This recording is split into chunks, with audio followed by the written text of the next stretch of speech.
We'll discuss race and how it plays a factor, and how we didn't even talk about this topic because we were afraid. A Black Executive Perspective. Welcome to BEP Live on a Black Executive Perspective podcast. I'm your host, Tony Tidbit. And I'm Chris P. Reed. And what we do here is we cut through the noise and get straight to what matters: power, politics, culture, leadership, and those moments shaping our lives right now, live with you every Tuesday evening. No filters, no safe take, just honest dialogue and real accountability. So let's get into it tonight. Absolutely. So tonight, Chris and I are going to take a hard look at the ICE shooting in Minnesota and the question it forces all of us to confront. We're going to break down what we know, what the video shows, and where the official story starts to fall apart. This isn't about one incident, which we're going to discuss. This is about power, accountability, and what happens when federal authorities operate without transparency. And more importantly, we're definitely going to dive into the human impact here, the erosion of trust, and why moments like this demand more than silence. All right, well, let's get right into it, bro. Absolutely. So look, guys, unless you've been sitting under a rock, you saw what happened last week in Minnesota. But let's just back up to make sure everybody's on the same page, right? So U.S. Immigration and Customs, ICE, which they're known, right? ICE baby, fatally shot a 37-year-old woman in Minneapolis. Her name was Renee Nicole Good, all right? Mother of three. And more importantly, we've all seen it. It's been insane, okay? Now, the thing is, it's amazing when you show a video, which typically, to be fair, when something happens, you're always looking for evidence to prove or disprove if the person did it, right? So typically when you have a video shows what time it is. Either they did it or they didn't, okay? And in this situation, you have a video, but then also you have the government, more importantly, the DHS Secretary Kristi Noem and Vice President J.D. Vance, who's defending the agent's actions as self-defense, right? While everybody else is screaming, the whole nine yards, right? So what we wanted to do today is we wanted to dive in and showcase. We're going to share some new video angles so everybody can see, right? And we want to hear from you. What's your thoughts in terms of what you see? And was this justified? Is this trying to be covered up and wiped away, right? So we want everyone to dive in and provide your feedback and your thoughts, right? And don't hold back. And this ain't a Kool-Aid session. So at the end of the day, if you disagree or agree, let's hear it. Let's talk about it and let's debate about it. Let's hear all perspectives. And more importantly, let's have an open dialogue about what happened and how we move forward. Sound like a plan? It does. And just to let you guys know, this is not for the faint of heart. There is some graphic imagery. If you are squeamish or if you're a person that just ain't built for this, look away. But we definitely need to not be afraid to face these things head on. And sometimes you just got to face it and look at it and understand it is what it is. And that's what we're here for. We're not here to try to, turn you off or anything like that. We're here to make sure that you're fully informed and ready to go. Absolutely, buddy. So let's go. Out the car. For the first time, we are seeing the fatal Minneapolis shooting from the ICE officer's point of view, footage taken on his own cell phone. It's a critical angle of many cameras on the street that captured Renee Good's fatal encounter with ICE agent Jonathan Ross. Using surveillance footage, bystander video, and Ross's own phone, CNN synced multiple perspectives of the shooting and mapped this incident in 3D space. Taken together, they show the fullest picture yet of what happened that day. A home surveillance camera captures the moment Renee Good pulls up in a maroon-colored Honda SUV 4 minutes before the shooting. 20 seconds after she arrives, her passenger and wife, Becca, wearing a white beanie, gets out of Good's car. Good then parks the SUV perpendicular in the road. Here's how Homeland Security Secretary Kristi Noem described what Good did. ICE officers and agents approached the vehicle of the individual in question, who was blocking the officers in with her vehicle, and she had been stalking and impeding their work all throughout the day. Available video doesn't show any possible contact Good may have had with ICE before this confrontation. What this video does show is that for a few minutes, while she is perpendicular to the roadway, several vehicles drive by. Even large SUVs are able to drive around her as she moves back and forth on the street. And that includes this light-colored SUV. So, the idea of protest, and let's just put two facts out here. Somebody died and it didn't have to happen. Those are absolute facts, okay? No, it should be indisputable. Somebody died, for sure, and it didn't have to happen like that. The reality of it is, it's in psychology, it's called the backfire effect. And what that means is when confronted with the truth, some people have what is called the backfire effect, where they dig into the foolishness, dig into the delusion or whatever they want to portray as their truth, regardless of what you show them. This is an instance where the government, we got to stop calling out people by name and saying, the orange clown and all that. We, United States, are allowing people to be killed. White women, white moms. I mean, this is a turn.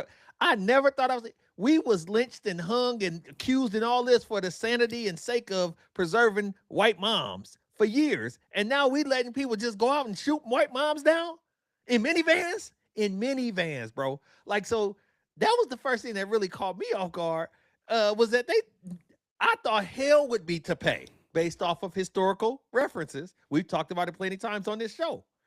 But no, they letting it happen now. So I just don't know where the line is and where we actually can assign a level of anarchy and third worldism or things that we used to talk about people for having.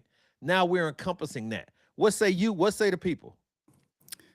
So here's the thing, though, bro. So I hear you, right? And let's back up. So CNN was able to break down the video, which we got more we're going to share you. But up to that point, the narrative was that she was blocking their way to get in and get out. ICE. They quota. Yeah, she was fooling with the church's she was money. Blocking them, and you saw people got around her It's not the whole true. 9 yards, right? So that's not true, right? So that's the first thing, right? So this is where, again, though, it's about transparency and saying what time it is. Now, look, at the end of the day, people are going to react and they're going to take up for their boy or whatever the case may be, right? The proper way to deal with it is like, look, he or she is suspended. We're looking at all the facts. And we're not going to make any comments or we're not going to do anything until we look at all the facts. And then we'll come out. And once we get the facts, it will be a transparent investigation. And then once we get the facts, we'll then give a comment on what we believe, blah, blah, blah.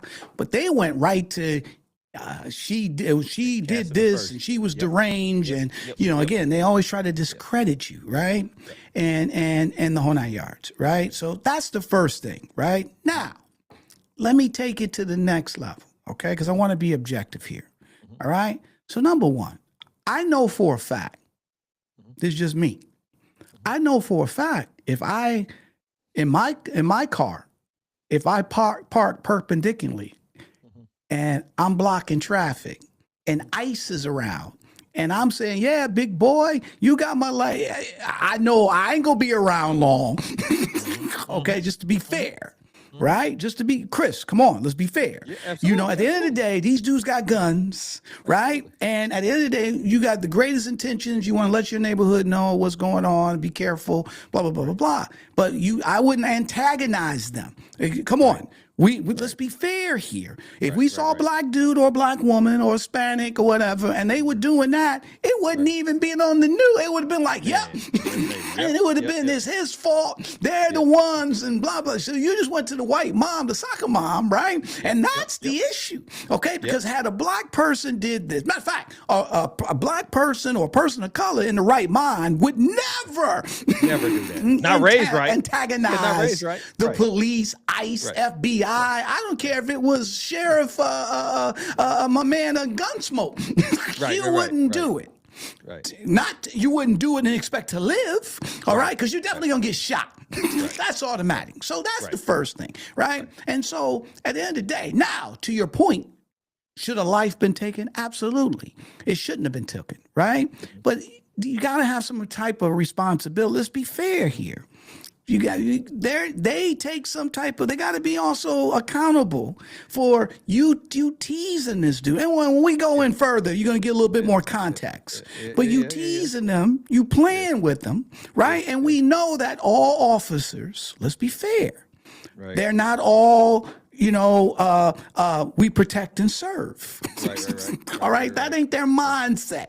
Okay. To be fair. Right. So that's, to me, so that's where, in my opinion, that they made a big mistake. Her and her wife made a huge mistake. Is teasing these dudes. Okay, to be fair, right? Now, I'm not saying that she should have got shot. I'm not saying she should have got died. I'm not saying none of that. But I just know for a fact that would be something that I wouldn't do. And buddy, we just wouldn't do it. So there's such thing as cruel and unusual, right? So in this instance, that was cruel and unusual. Even if they was fooling with him, that was a cruel and unusual reaction. It wasn't de-escalation at all. But I am going to counter something that you said, Tony. When you said, I understand how you got to stand up for your boy and ride out with your boy. Let me tell you this. The officer's name is Jonathan Ross. If it was Jonathan Washington, that would have been a DEI hire. Yeah, we got to get rid of them. They out there DEI shooting people. You get what I'm saying? So Right. So it's not the institution standing up for the institutional individuals. It's just he happened to fit the description of somebody that they're gonna ride out with. Let's just keep it honest. Look. Okay, I'm not gonna. Let me save my response on that, and we continue to move, right? Cool. Because I hear your point, but I got something bigger that I would push back on that, right? But up to that point, you guys saw what happened, right? Pulled the car. There were cars. She was in the middle. Okay. Cars were getting around, but then all of a sudden, these ICE dudes pull up. And to be fair, like they said in the video, they don't know if she was playing cat and mouse with them for an hour. We don't know. We just know what's seen here at this time frame. So let's keep moving and let's go to the next part. Wait, does that change anything? Obviously, this new video. Wrong one. Slowly drives around Good's car from the rear and stops. Agent Jonathan Ross is recording video from his cell phone as he crosses in front of Good's car, recording as he sees her up close. She looks calm, and you can see both of her hands as she talks to the officer. That's fine, dude. I'm not mad at you. Renee Good's wife, Becca, who had been the passenger in the car, approaches. Cell phone cameras on the street start recording as Ross walks around Good's car with Good's wife following. I said go get yourself some lunch, big boy. Go ahead. Renee Good backs her car up as the agent walks around the front of the vehicle. At the same time, on the other side, two more agents approach. One tries to open the door as Good backs up. Good's vehicle starts moving. From Ross's cell phone video, you see Becca, the woman in the white beanie, trying to get into the car again. You also see Renee Good turning the steering wheel to the right. Get out of the car. She then accelerates. Slowing this down again and matching the exact time of these two angles. This angle appears to show the vehicle moving close to the agent. But in this angle, he does not appear to be in the path of the vehicle when he fired. Shame!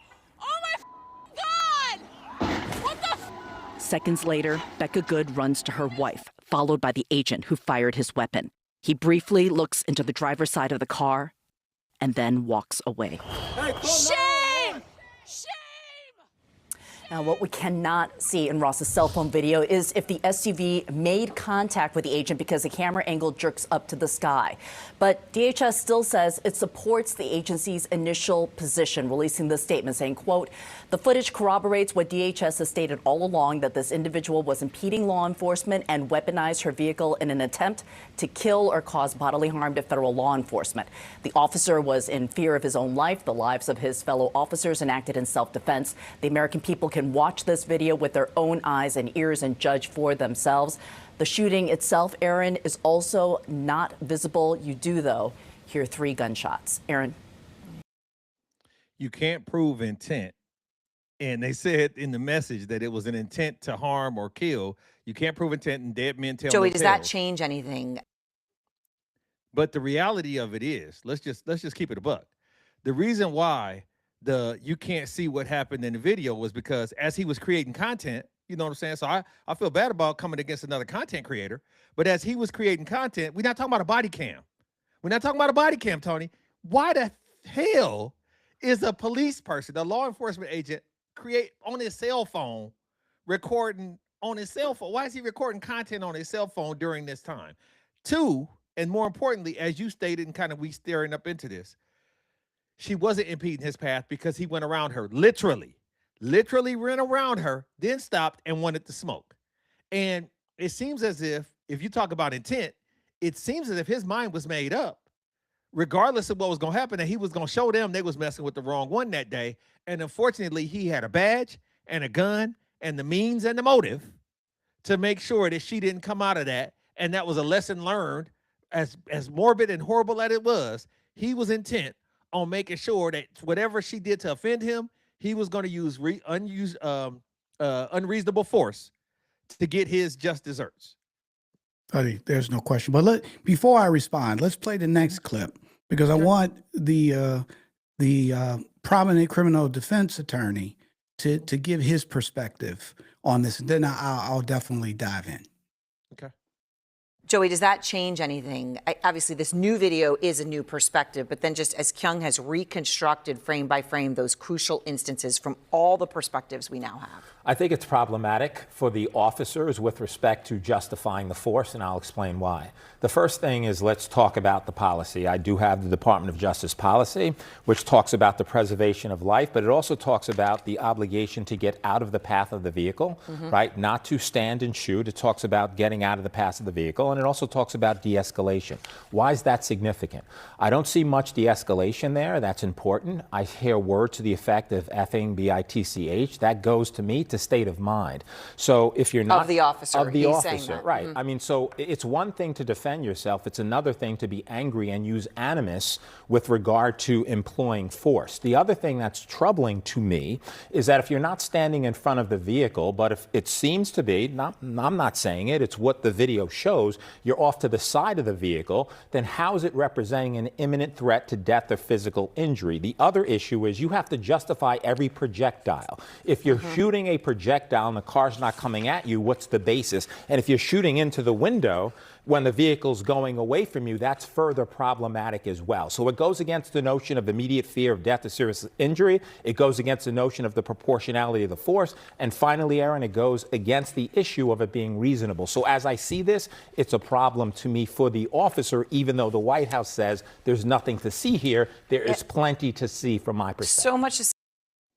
So I don't think it's a problem for the officer because I'm old enough to remember when George Zimmerman followed a young boy home while on the phone with 911 and them telling him to stand down. There's nothing to see here. Don't follow, don't do this. And he gunned that brother down and he's at the crib right now. He went to work the next day, all of that. So the concept of what's reasonable, legal, and lawful, you can miss me with that because it's been too many instances where the rules don't necessarily apply as written to some of these folks, including the government is backing the fact that this is going to circumvent those rules because it's just they already said it was justified. How are they going to go against their own statement?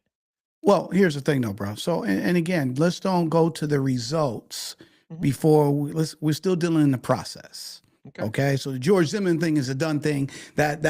So what my man is saying, we're just talking about the process right now. How it may end is another holy toly thing, right? But right now, what my man is saying is like, look, number one, okay, just to be fair here, right, is that he wasn't he was supposed to de-escalate. That didn't happen. Correct. Then he called her a bitch. So you can tell it became personal. Right. Okay, so that you got to throw the human element into it, right? Right. Now, number three is they're trained. Even the police officers are trained to get out of the way of a moving vehicle, not to start blasting. Okay, so he didn't do that. Not only that, as you saw in the video, her wheel, because that was the first thing when I was like, well, if she was trying to run him down, her tires would have been aimed directly at him. Okay, so at the end of the day, you saw her turn her wheel, so she was going to go around him anyway. And to be fair, if you back up and we play it again, Nobody was in front of her until my man came and said, get out the car. And then the dude jumped in front of her car, or at least to the side of it. So she was turning her wheel to get away from him anyway. And look, let's be fair. She hit the gas. So when it's going to jump, the car's going to jump. Okay. So but then the other thing, here's the bigger thing. Right. He fired 3 shots. That's right. That's right. Right? So he fired one, and then he fired the other 2 as the car was going away from him. Correct. So that's not, I'm in fear of my life and my fellow officers. Absolutely. Right? Absolutely. So all those things you can break down to show that really didn't happen. Now, did he get bumped by the car? He probably did. All right, to be fair. Okay? But at the end of the day, it doesn't pass the smell test in terms of the lethal force that he utilized. Right now, to your point, will he get off and this and that? Probably, right? I'm not saying all that, but I'm just saying in terms of the facts and how they're trying to spin it. Okay. He couldn't have thought that the difference between him living and dying in that instance, in that moment when he got bumped by the car, was him shooting her. Like, he couldn't have thought, man, if I don't shoot her and kill her, the side of this door could kill me. The fact is, it could have turned out a whole different way with him shooting her if the angles and all of that was the way it was, right? Like, if she was really, why would somebody coming towards you, you shoot and kill them, you think that's going to make you safer? It doesn't make sense, Tony. No, it doesn't. But Chris, so again, it doesn't make sense. However, so bro, think about it for a second, okay? And sometimes we, the thing that we don't know is that was she playing cat and mouse with them for a while? Okay, we don't know that, right? But for him to call her a bitch or whatever he said, right? Evidently, something was escalating. So this dude started becoming emotionally charged. Okay, so we know. Come on, hold on. Sonia Massey. Okay. So they were sitting joking. Okay, chatting, joking before she said, "I rebuke you in the name of Jesus." Right, and then he immediately switch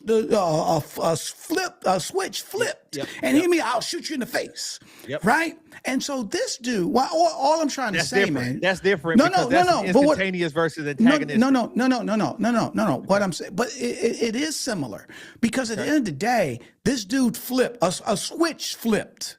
Okay, for him to start, you just said it. See, what you were saying is from a logic standpoint would make sense. Well, wait a minute, man. If she was trying to run you down and this and that and the whole 9 yards, which makes total sense. What I'm saying is that he became emotionally charged and was looking to get her. Look, man, come on. You know how many times pulled up though? But I think he pulled up like that. I think he pulled up. If she had been antagonizing him all day protesting, think about this. There's no comfortable protest. So her antagonizing him was with intention. She was trying to protest, which is antagonistic. She was trying to get a reaction. She was trying to get a reaction, right? Yes, and she just got the worst possible reaction. But me and you said that's what I'm saying. We're saying the same thing. She was trying. So this dude was amped up, and immediately he ain't thinking she ain't trying to. He think I'm going to get her. I'm going to show her. Absolutely. Okay, that's my point. Okay, I'm going to show her because he didn't have to fire 3 times.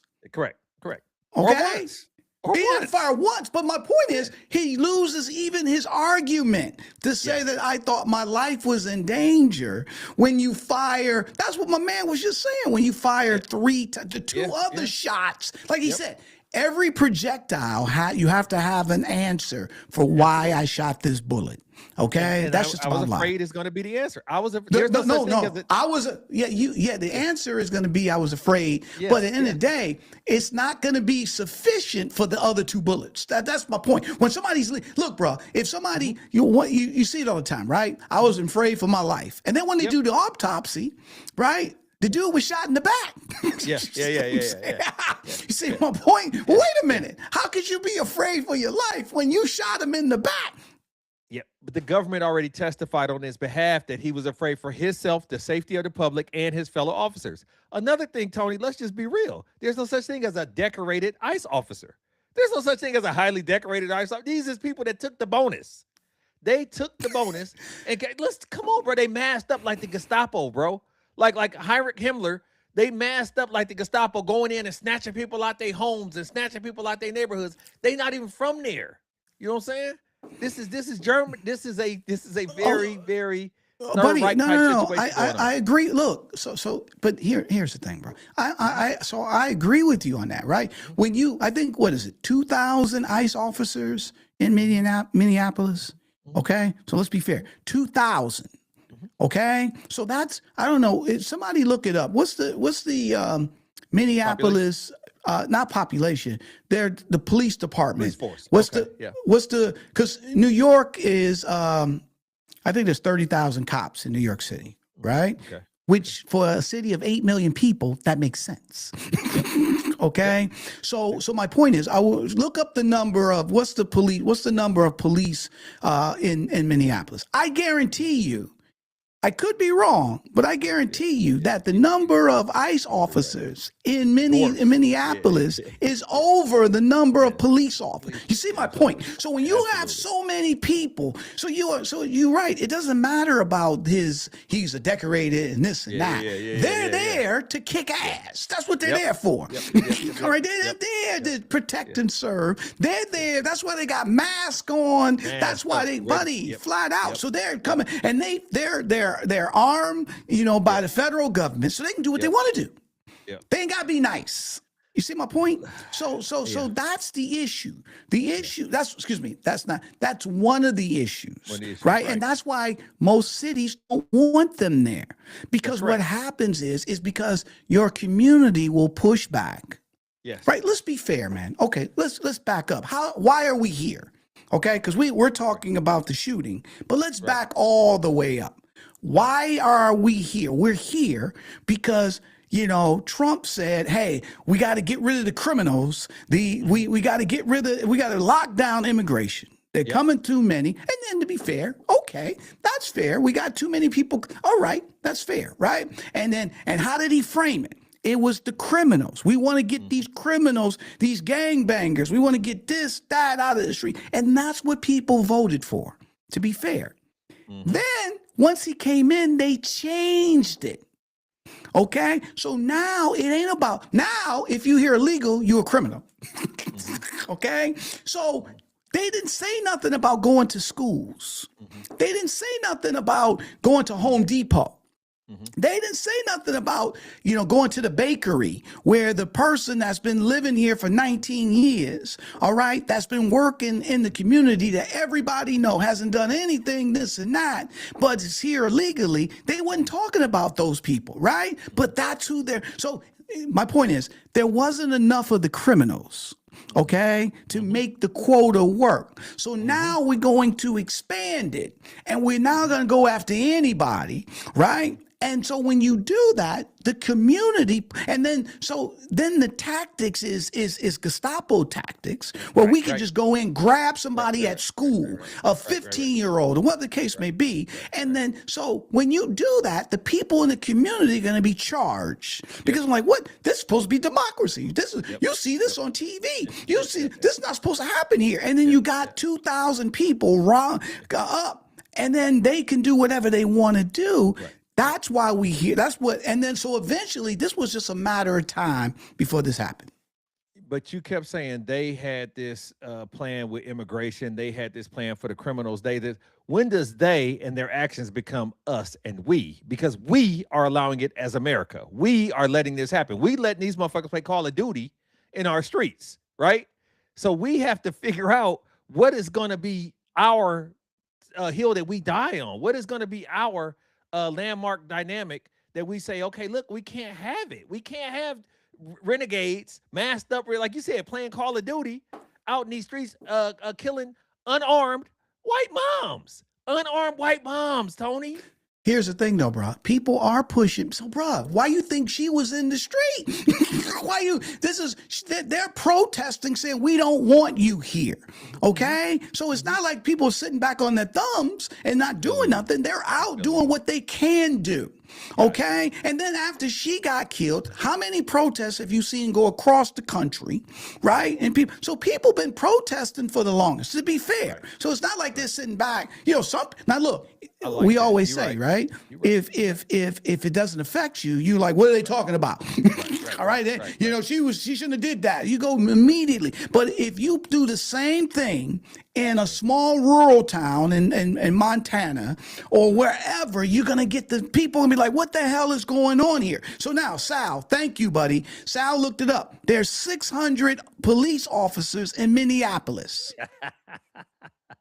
You sure these numbers are right, Sal? Is it 600? Okay, we got to look it up. But Sal said 600. They got 2,000 ICE officers. So why? Why? So that shows you we're coming in with a level of force. Yep. We gonna bum rush this spot. Bum rush the spot, right? It's okay, and we're gonna take what we want to take, and you ain't got you can't ask questions. You just do it, and then they wrap your ass up, and nobody knows where you at. Yep.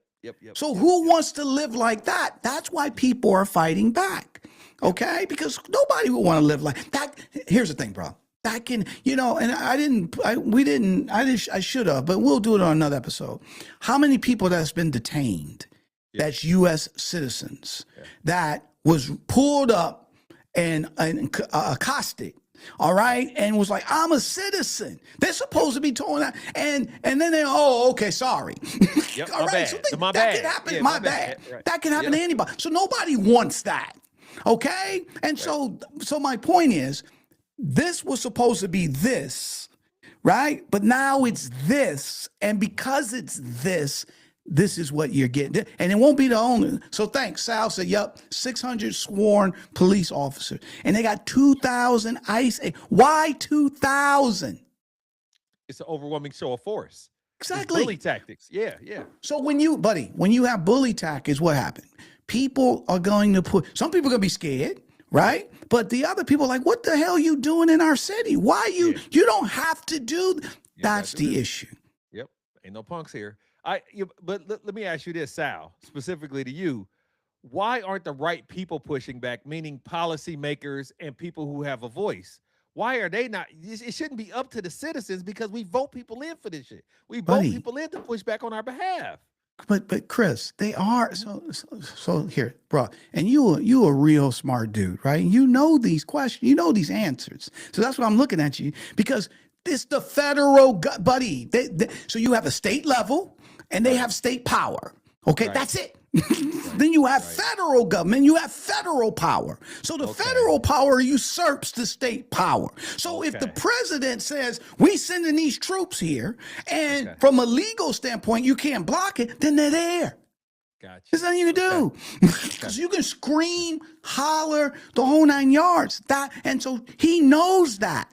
Right. Okay, so once it's federalized, then the state, it don't matter what the governors say. It don't matter what the mayors say. It don't matter what the city council say. Those things don't matter. Right. So they're handcuffed and they can scream, they can yell, now what they can do is try to sue, which, out of this thing is what they're doing now, right? Because let's be fair here. One of the things that came out of this is that there's supposed to be a transparent investigation. But the federal government is not letting the state of Minnesota be involved in the investigation. Okay, so right there is red flags. Like, wait a minute. So you can come up and just say this. It don't matter. That's why these videos and all this stuff is important, right? Because at the end of the day, then you can't really have an objective investigation if you're going to be the only one investigating. Okay, and so and it's in their state. So they should have the ability to be a part of the investigation, but they're being blocked from that. So what is their legal remedy? They're suing, or at least they're trying to sue the state, to be able to see if they can get, at least a seat at the table, right? Right. And so so Sal's here is like, and he curses after he kills her. That's my point, right? This dude is fired up. He curses after he kills her. I'm sorry, human life take. In my opinion, this is Trump's Proud Boy army. I was still mad about it, fake ass cops. Okay. And then what does he say here? 10,000 cops in the state of Minnesota. And then what do you say here, Sal? It's a 20%. ICE came from agents ICE. now are pepper spraying in Minneapolis, Damn. right? And so that's the Come on, thing. man. So when you have unlimited power, Mhm. so let's come on, man. Let's be fair here. Mhm. You know, we sit back and I you know, it's easy. You know, I remember when I was in the Army, man, Mhm. and you would have people, guys, let me just say guys, Mhm. that come from all over the country. Mhm. And at the end of the day, they would be sheepish. They don't have a lot of confidence. They wasn't physically imposing. So if you saw them, you wouldn't be scared. Okay. But when you put some stripes on their shoulders, Mhm. all of a sudden they act like they the baddest person on the planet. Mhm. And then they feel emboldened and they feel they can talk shit to you and they can feel like they can, and you're like, if you didn't have those stripes on, I would stomp, you couldn't do shit. This is why you'll stay in the military, because you know if you go home, you ain't nobody.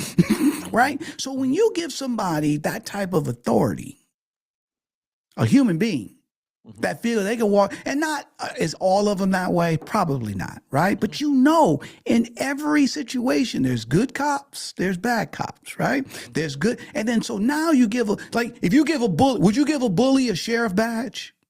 You shouldn't. You shouldn't. Why not? Why? Yeah, because they're going to abuse the hell out of that. Exactly. So my point is, the bully now is emboldened because he's already been a bully, so he can do what he want to do, and that's what you have with some of these ICE officers.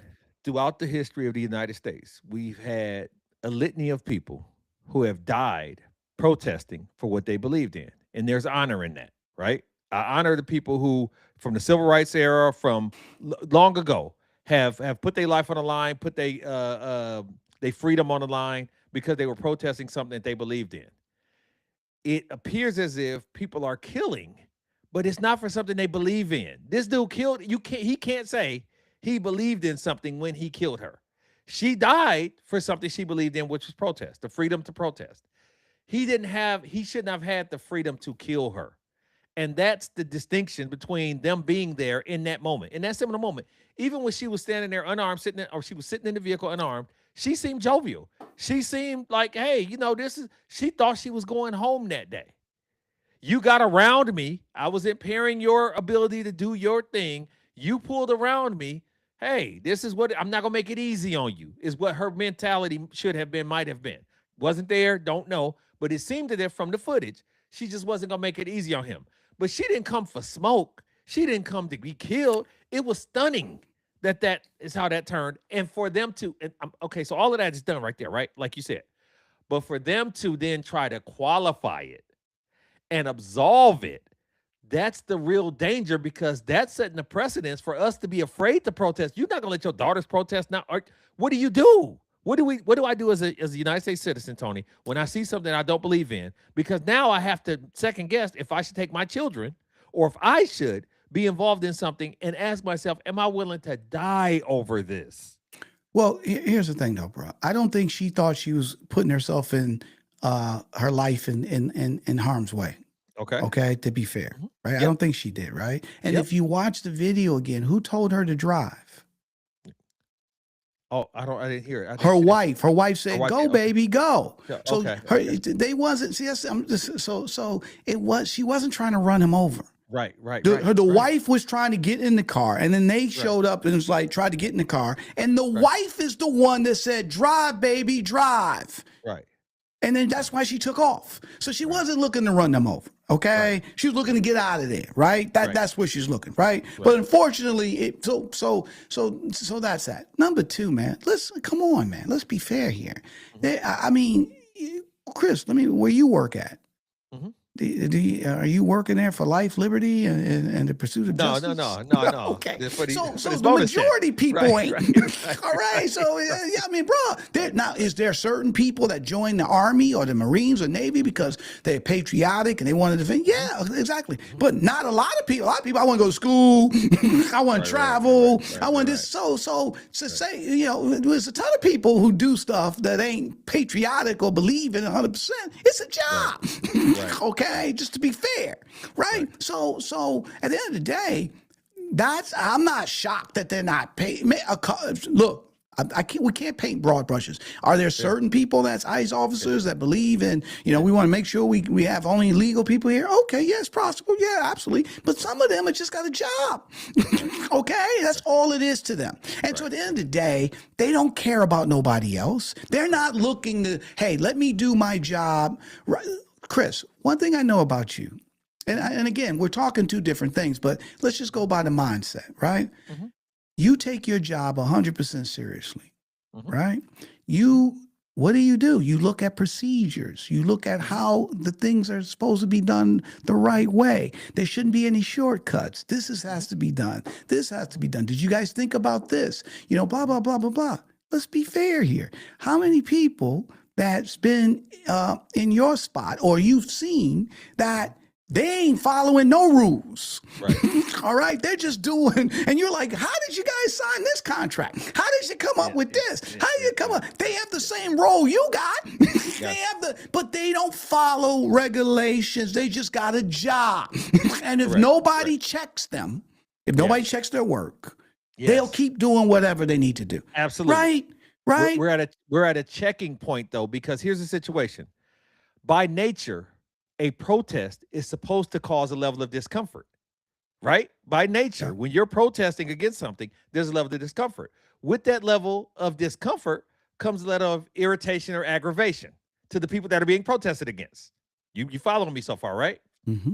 What you're telling me is, if I was to go irritate or aggravate somebody, they can kill me over it and get off, because that's where we are here, Tony. She did something that aggravated him. He killed her for it, and by all intents and purposes, based on the things we've read that you've shown today, they're saying, hey, she shouldn't have been doing that. So here's the thing, bro. Let me say it this way. So number one, let me. So I agree with you that should never happen. Mm-hmm. Where I'm perplexed. Okay. Is that you've seen this happen in the Black community since we've been here. Wait, hold on. Okay. Buddy, you kidding me here? You know how many times where we were just walking home, and you get snatched up, hung, or they said you looked at the white girl and this and that, and then next thing you know, they having a barbecue with you at the honor. You know how many Black sons never come home when they were just doing the right thing? So, buddy, what are you kidding me here? Right? What I'm saying is, this ain't the first time. I'm not absolving it. But what I'm saying is, we've seen these things happen before. Well, I just told you, Sonia Massey. I disagree. All right, what did she do to get shot? She was Black, though, Tony. Listen to this. We're at a seminal moment in the history of this country where pigs are flying and hell is freezing over because a white mom had this happen to her. Yes, it's happened to us plenty of times. We should be conditioned to it by now. When is the last time you heard of an unarmed white mother being gunned down by the police? So here's the thing, though, bro. So you gonna answer? You gonna answer? No. I need you to say never. I need you to say never. But so I probably never. But here's the thing, Thank you. Okay. So but why is it so? Because she was white. Now all of a sudden, unarmed. Wait a minute. Hold on a second, man. But and again, maybe it's the way you're framing it, right? Because that's where I don't understand. Because you keep saying, but now we had a tipping point because we had a white mom that done. Yes. So, but I'm just like, because they fear us. Though. There's no fear factor because they always feared us and protected them. Now the people that choose to protect it are now victims. But what I'm saying, so what you're look. Yeah. I don't know how to. So let's back up. Okay, cool. So again, let me go by history.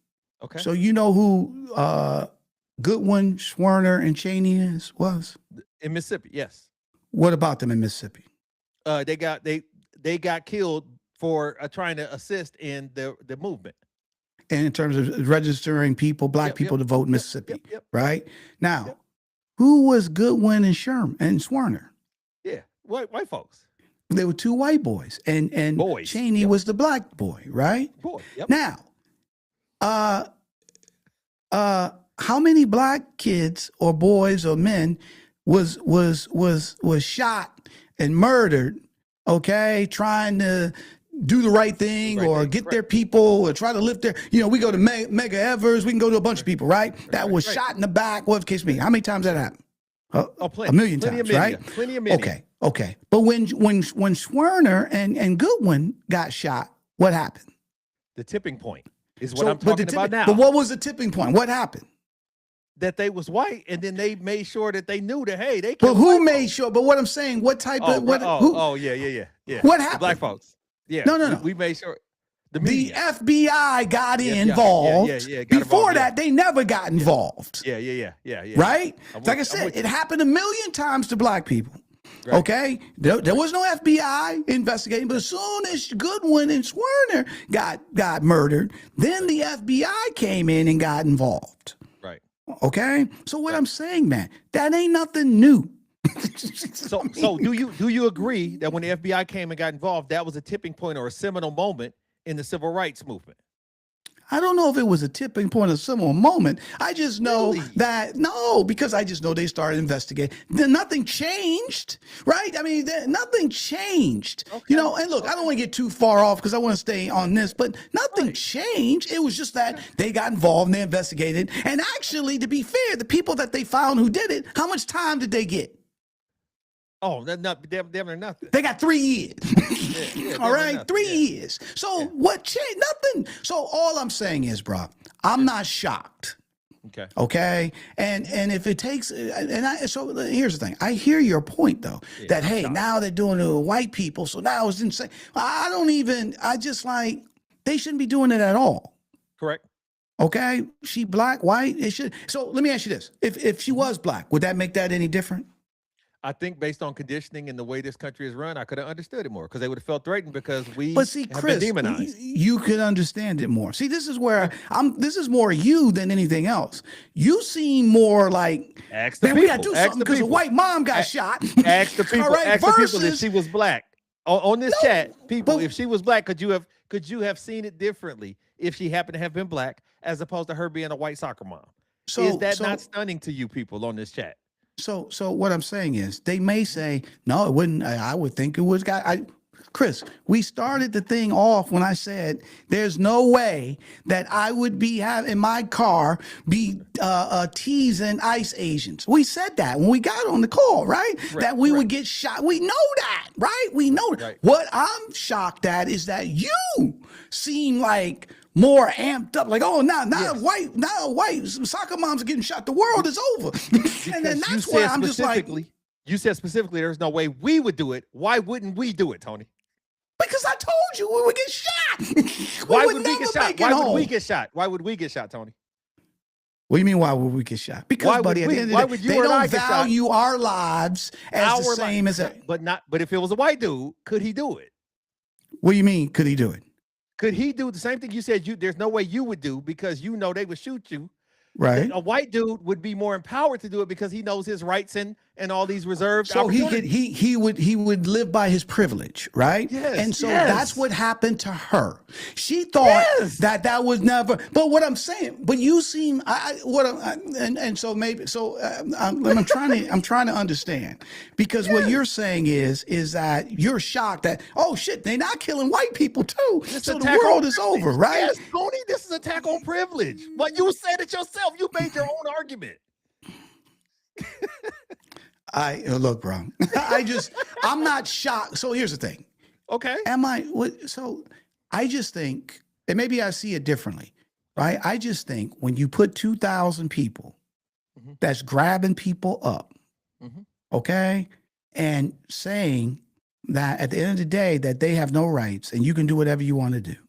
Right. And yeah, there are people of color who protesting, but not like white people. Because let's be fair here. The Hispanic people in these communities, are they out holding picket signs? Somehow, leave us alone. What are they doing? Hiding. Okay. So there you go.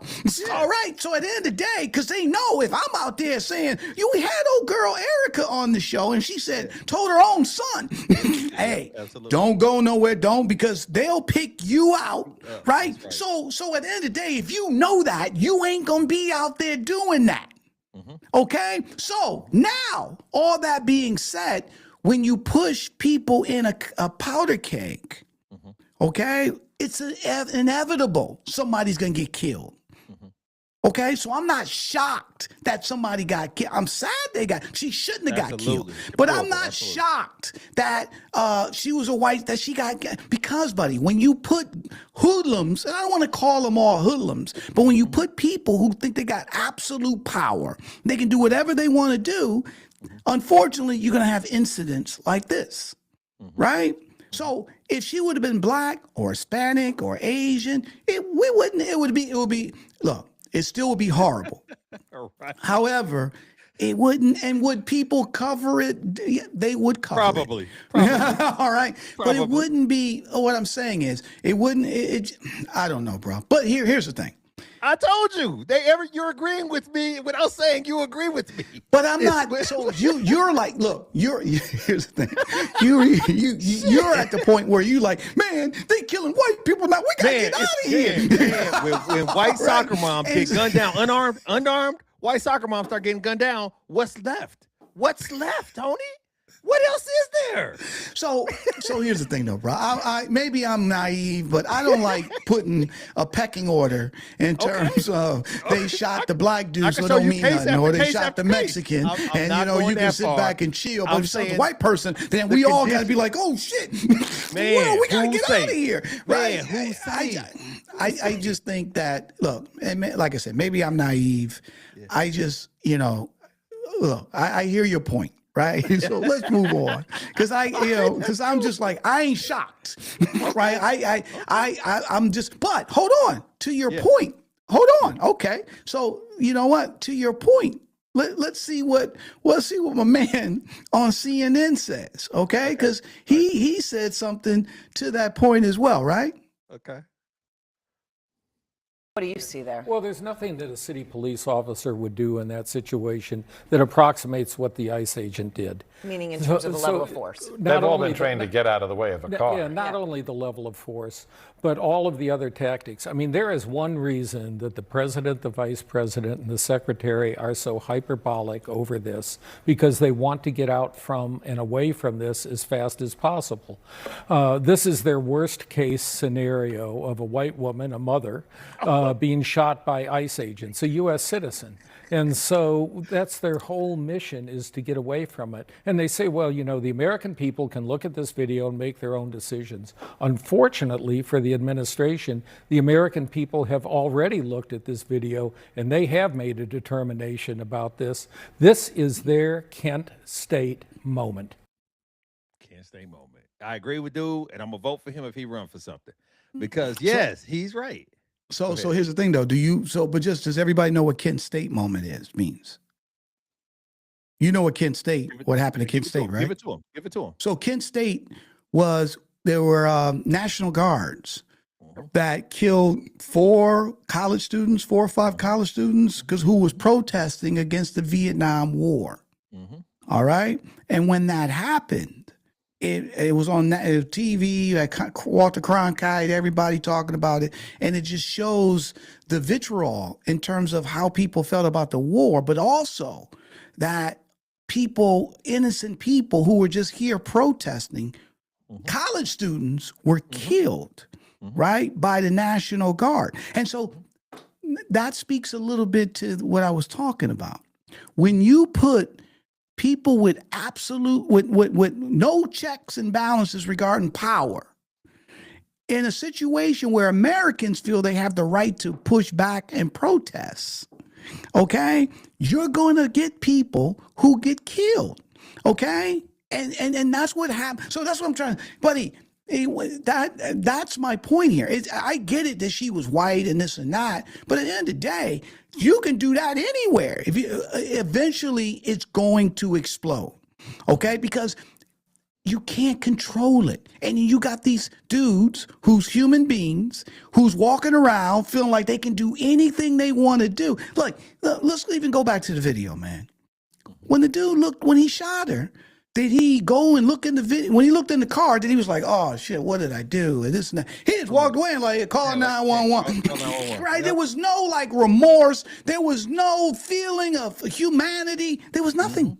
Yeah. That, so you see. Yeah, he did everything except blow on the gun. You know what I'm saying? Straight up. It was horrible. You know, it's that cavalier attitude, and it's not the. But see, this is what I think. You're separating the messenger from the message. And what I think the greatest fear is that the message is the greatest danger to us, not the messenger. So the fact that he's being backed and promoted, and not promoted in a hierarchical perspective, but the fact that they're absolving him and making excuses for it and making her the villain in this story is the greatest danger, because this is an attack against protest. This is an attack against making people uncomfortable who are armed and dangerous. That's the biggest problem that we have coming out of this, as far as I'm concerned. So look, let's look at what Sal put here, right? He said a black man was killed recently by ICE. It's not getting all the attention like Renee Good. Correct. Okay? Correct. And what he say here, ICE is cold. They will shoot anyone in their way, regardless of color. This is insane. Buddy, it's just when these people, and then so the midterms, folks, remember, even some Republicans are walking up and seeing the madness by Trump. So here's the thing, though, bro, and let's go to that point before we close. You know, at the end of the day, this. So I'll go to you. I'll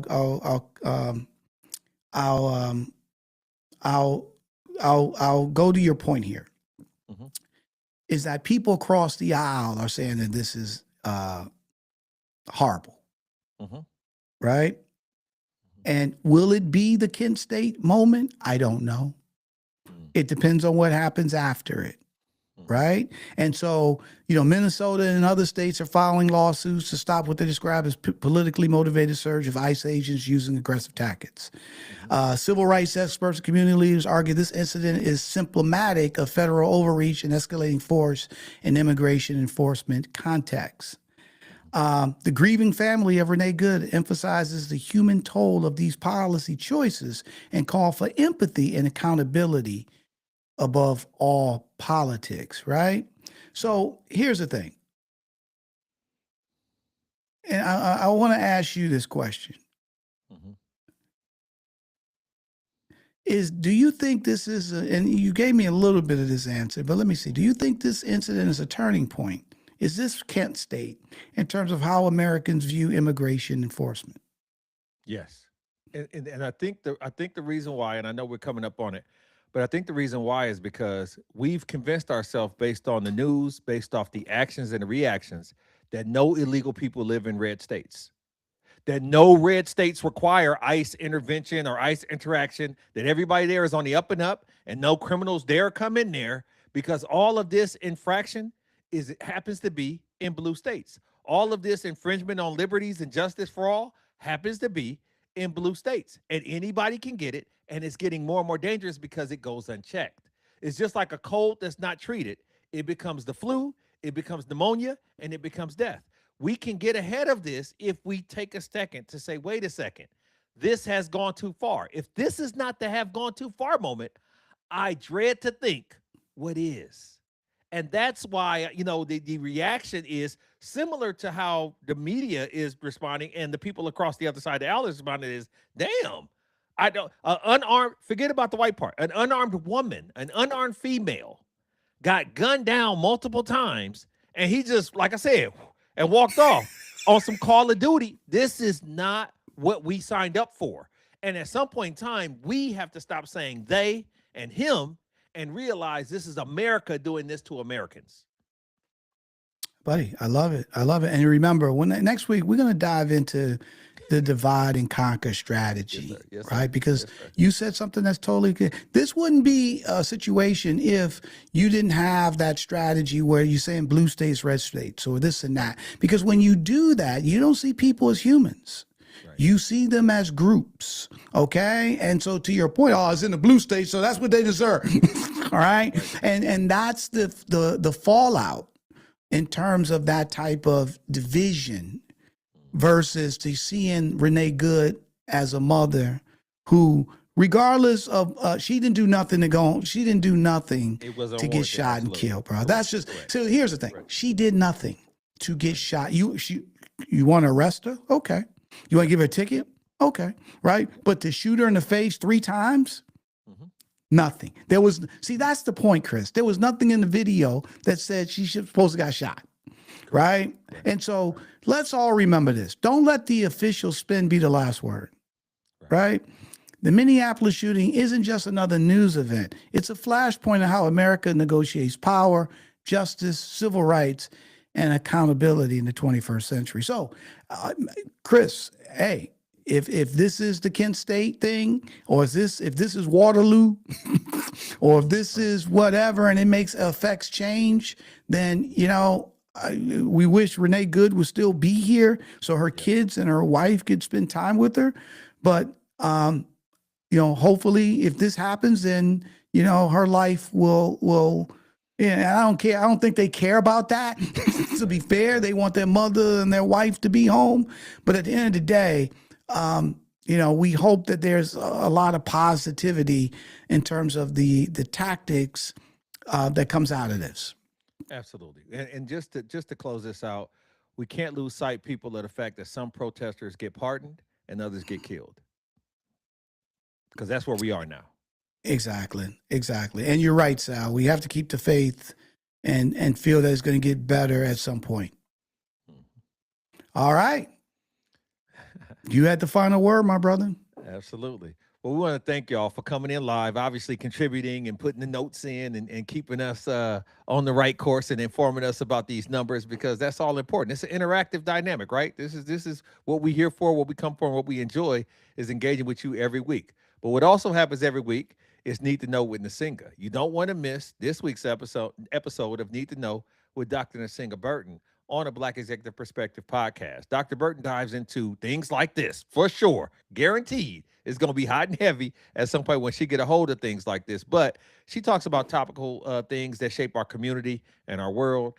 And she has a very, very educated and unique perspective on these things that you definitely want to hear, and you don't want to miss it.